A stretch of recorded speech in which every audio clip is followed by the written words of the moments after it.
હાલો એમને એમ કેમ તારાથી માવો નથી મુકાતો? તું મને એમ તું કે ફાકી મૂકવાની લોપ ના કરો, ફાકી નહીં મુકાય મારા. એમને હું કવિ તો કાંઈ તારે મારું માનવાનું જ નહીં. પણ તું કે એમ તો હું કરું છું, હું મારું માનતો નથી. તો મને દાણો પહેરવો નથી ગમતો. આપણ તું તને ના ગમતું હોય તો દાણો ઉતારી નાખ ને. હું એમ ક્યાં કહું કે તું પહેરી રાખ. હેડા કાઢું છું તો દાણો નીકળી જાય છે. ભાઈ હેડા કાઢવા હોય ને તો જીરીક ઉતારીને મૂકી દેવાય સાઈડમાં, પછી હેડા કઢાય.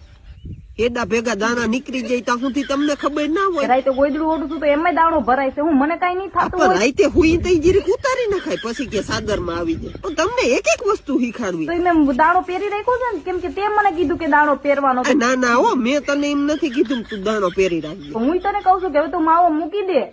સમજસ ને એક વાતમાં? ના માવો તો નહીં મુકાયો, તું ઈ ખોટી રેવા દે. બાકી હવે હું તારા પીસડા જ ખેરી. ત્યાં પીસા ક્યાંથી ખેરી નાખ? માવો નહીં મુકાય, ચોખી નું કહું છું. કોણ મૂક? અરે પણ હાલો હાલો, આ રાજ્યા તારા કામ લાગે નહીં? નારદ મુનિ ના પેટ ના